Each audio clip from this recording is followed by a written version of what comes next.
Assalamualaikum warahmatullahi wabarakatuh. Selamat petang para pejuang cuan. Gimana kabar kalian di petang hari ini? Semoga kalian dalam keadaan sehat walafiat dan tanpa ada halangan suatu apapun. Amin. Mantap jiwa ya. Dan tentunya buat rekan-rekan semua saya doakan ya semoga kalian diberi umur panjang, rezeki yang melimpah, bini yang melimpah. Amin ya. Satu saja cukup ya kawan-kawan ya. Mantap jiwa. Dan tetap ya secangkir kopi harus selalu ada buat menemani petang kali ini teman-teman melihat rekondisi daripada market cryptocurrency yang pergerakannya masih dikocok-kocok juga nih oleh bandar ya teman-teman, naik turun mau naik ya tapi dibanting turun, mau turun tapi didorong naik, ibarat kata itu candlestick ya. Candlesticknya Bitcoin, ini kita bicara Bitcoin itu kayak apa ya, candlesticknya ini mandor ya, di atas candlestick itu ada supervisor, di bawahnya itu ada manpower atau tenaga kerja ya. Mandor ini bingung nih kalau mau turun, dia diteken nih dari bawahannya, pokoknya kamu harus naik ya. Ketika dia naik, dia diteken juga nih sama supervisor, kamu ini harus berani sama yang di bawah gitu ya kan. Jadi ya serba bingung logikanya kayak gitu ya. Oke teman-teman, jadi di kesempatan petang kali ini ya sesuai apa yang teman-teman minta gitu ya kan, tolong bahasin perkembangan Brace dong Bang. Oke, jadi kalau kita lihat harga Brace sendiri, nah kalau kita lihat chart daripada Brace ini teman-teman, memang hari ini dia minus ya 2,56% gitu teman-teman, bisa kalian lihat sendiri lah ya.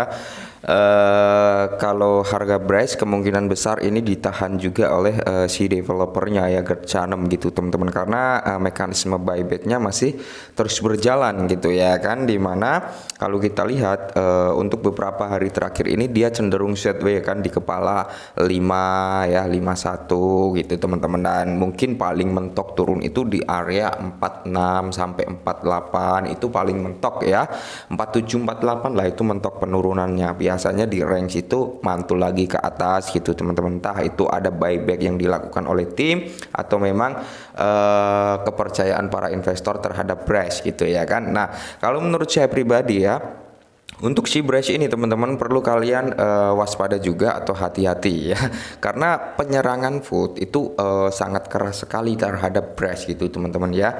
Jadi kalau nggak kuat mental ya kemungkinan kalian bisa cut loss kayak gitu, atau sell lah, atau kalian jual gitu kalau nggak kuat mentalnya. Padahal kalau menurut saya pribadi loh ya, jangan dijadikan opini, jangan dijadikan patokan ya. Kalau menurut opini saya pribadi, melihat kinerja yang saat ini dikerjakan oleh tim Brace ya, melihat apa perkembangan saat ini yang terjadi di dalam Brace, itu menunjukkan bahwasanya tim dari Brace ini kerja gitu teman-teman ya. Dan kalau menurut saya pribadi, kalau untuk jangka panjang ya bagus juga gitu untuk si Brace teman-teman. Tapi perlu saya ingatkan ya, jika kalian tidak tenang nge-hold daripada Brace ya, karena isu yang beredaran di luar sana ya, food yang menyerang Brace gitu ya kan, tapi kalian ingin punya tapi nggak yakin gitu ya kan, ya lebih baik punya sedikit aja, modal 150.000 aja teman-teman. Yang penting apa, kalian punya sedikit nggak masalah, yang penting tenang dalam nge-hold gitu teman-teman, daripada kalian punya banyak ya kan, ratusan juta koin Brace atau miliaran koin Brace tapi kalian nggak tenang nge-hold gitu ya. Apa ada berita negatif sedikit langsung panik pingin jual, lebih baik punya sedikit tapi kalian tahan dengan hal seperti itu gitu loh ya. Jadi kalau menurut saya pribadi, kalau untuk long term Brace ini masuk gitu ya, bagus gitu teman-teman. Kalau menurut saya loh ya, Brace ini bagus kalau untuk jangka panjang ya, hitung-hitung kita nabung lah ya untuk anak kita sekolah nanti 2 atau 3 tahun ke depan ya kan, siapa tahu gitu ya kan, tiba-tiba ada mobil baru gitu depan rumah kita juga nggak ada yang tahu. Oke, jadi lanjut ya untuk perkembangan daripada Brace saat ini. Dan di sini kita juga diingatkan kembali teman-teman bahwasanya bersiaplah untuk hitungan mundur, tinggal 14 hari lagi menuju pembakaran kedua senilai 4,5 sampai 5 juta US dollar ya teman-teman ya. Jadi kalau 5 juta US dollar ini sekitar 10 triliunan token atau koin Brace nanti yang akan di burn, tapi di dua jaringan BRC20 sama Binance Smart Chain teman-teman yang akan di burn ya. Kalian bisa cek nanti persentase sebelum di burn berapa, setelah di burn jadi berapa persen gitu teman-teman, dan circulatingnya nanti bisa kalian cek juga. Atau Tim Bryce ini ngeburn ya, dia membakar sebelum hari H, itu juga bisa jadi untuk menghindari terjadinya dam yang parah. Itu juga bisa terjadi teman-teman ya. Jadi kita ikuti alurnya saja ya, kita bisa ngecek itu nanti teman-teman ya. Nah ya, perhatian Bryce, perdagangan Anda sekarang dapat berdagang di Bryce di peer to peer ya teman-teman, menggunakan protokol Regal ya. Manfaatkan keuntungan trending langsung dengan rekan-rekannya. Peer to peer ini regalprotocol.com. Nah kalian bisa melakukan pembelian Bryce nih melalui Regal protokol ini teman-teman, dengan peer to peer atau langsung menggunakan uang fiat ya. Jadi ini suatu perkembangan yang cukup bagus juga untuk si Bryce sebenarnya ya. Dan untuk saat ini Beeport Lab ya telah mengaudit Biggerchain ya, dan merilis laporan audit mereka. Dapatkan detail keamanan rantai lengkap sekarang di github.com ya, Bitgetprice. Oke, jadi Bryce ini sedang diaudit oleh si siapa, Beeport Lab ya teman-teman. Meskipun kalau kita ketahui untuk apa ya, bisa katakan security ya, security keamanan ini masih kecil ya followernya seperti itu, tapi nggak apa-apa ya untuk mengaudit gitu teman-teman ya. Nah ya, kalau di sini si Bryce ini mau diaudit oleh Certik teman-teman ya, mungkin itu sedikit membantu untuk kepercayaan orang-orang terhadap Bryce ya teman-teman, seperti itu ya. Semoga saja ya setelah ini dia mau mengajukan audit di Certik, semoga saja seperti itu teman-teman ya. Meskipun banyak juga aset yang diaudit oleh Certik, scam juga ada gitu teman-teman, bahkan yang nggak diaudit malah jalan terus juga ada gitu ya kan. Nah jadi ya semoga saja teman-teman si Bryce ini mau mendaftarkan dirinya ke Certik itu, untuk menarik para investor masuk yang lebih banyak lagi ya, untuk menarik kepercayaan orang terhadap Bryce kembali ya. Karena banyak sekali yang mempertanyakan kenapa nggak diaudit Certik, kenapa nggak di Certik gitu ya kan. Ya semoga saja ya kedepannya dia diaudit Certik itu teman-teman.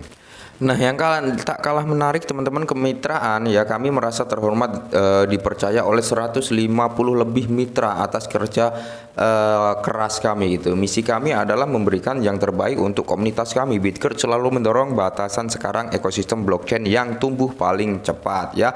Jadi selama ini teman-teman ya, sampai kemarin ya, ini sudah ada 150 lebih kemitraan ya atau partnership yang dicapai oleh si Tim Bryce. Oke, perlu kita ingat kembali, semakin banyak partnership atau kemitraan atau kerjasama yang dijalin oleh si Bryce teman-teman, maka itu akan semakin banyak pembakaran ya, kembali lagi ke pembakaran yang akan dilakukan oleh Tim Bryce, seperti itu teman-teman ya. Dan sempat ramai ya beberapa waktu yang lalu perihal burn palsu dan sebagainya gitu teman-teman. Kalian bisa cek sendiri ya, untuk menjadi lebih jelasnya nanti kalian lihat itu tanggal 28 Februari ya, karena itu nanti akan terjadi pembakaran kedua. Kalian screenshot saja ya dari persentase alamat dead wallet ya, persentasenya kan sekarang 57, berapa persen, itu kalian screenshot, dan kalian screenshot juga tuh untuk total supply-nya teman-teman, berkurang nggak, nanti ada pembakaran yang cukup besar juga yang akan dilakukan pada tanggal 28 teman-teman. Maka dari itu untuk mengantisipasi berita-berita yang beredar di luar, kalian bisa lakukan tersebut ya. Kalian nanti lihat, bandingkan setelah di burn gitu teman-teman, setelah update ya, nanti ada perbedaan, ada pengurangan nggak, seperti itu teman-teman ya. Simpelnya cara kita ngecek secara simpel teman-teman ya. Dan di sini dikutip dari Bitmart ya teman-teman, di mana ya 10 koin paling banyak dicari dalam kurun waktu 1 minggu, yaitu ada Cordao ya, ada Bibidoge, dan tentunya nomor 3 ada si Bryce juga. Berarti trending topik juga nih di Bitmart Exchange ya teman-teman. Mantap jiwa. Dan di sini pun dikutip dari BS Jaili teman-teman, di mana proyek top BNB Chain ya dengan keterlibatan sosial tertinggi, di mana di sini ada Bryce ya. Bryce ini urutan nomor 1 2 3 4 5 6 7, nomor 7 ya teman-teman. Bryce ini ada di urutan nomor 7. Nomor 1 ada Bibidoge, ada Quark, ada Floki, Check Fund, BNX, dan Bryce tentunya teman-teman, bisa kalian lihat sendiri di sini ya. Dari top BNB Chain project with high social engagement led to arranging Kunga iso. Nah, dan di sini dari Chengno ya teman-teman, dimana apakah Anda menyukai Bitget Price? Kami juga melakukannya ya, lacak otomatis dengan mudah dalam portofolio Anda dengan no tracker ya. Selain itu Anda dapat membeli atau menjualnya langsung di aplikasi ya, kurang lebih seperti ini teman-teman updatean yang sedang terjadi di dalam Price ya. Jadi perlu saya ingatkan sekali lagi teman-teman ya, kuatkan mental kalian gitu ya kan, nggak cuma Price sebenarnya, semua aset perlu kalian kuatkan mental ya, karena apa? Sering saya bilang bahwasanya setiap aset itu memiliki pro dan kontra, ada yang suka, ada yang tidak, ada yang mau dia turun, ada yang mau dia naik, seperti itu teman-teman. Jadi yang kalian punya ya pertahankan saja ketika kalian yakin dengan projectnya Bryce. Kalau nggak yakin dengan projectnya Bryce, bisa kalian jual saja daripada nge-hold tapi nggak tenang gitu teman-teman. Yang seperti saya bilang di awal, lebih baik punya sedikit tapi tenang buat nge-hold daripada punya banyak tapi kalian panik untuk nge-hold gitu teman-teman. Lebih baik punya sedikit ya kan, mantap jiwa itu.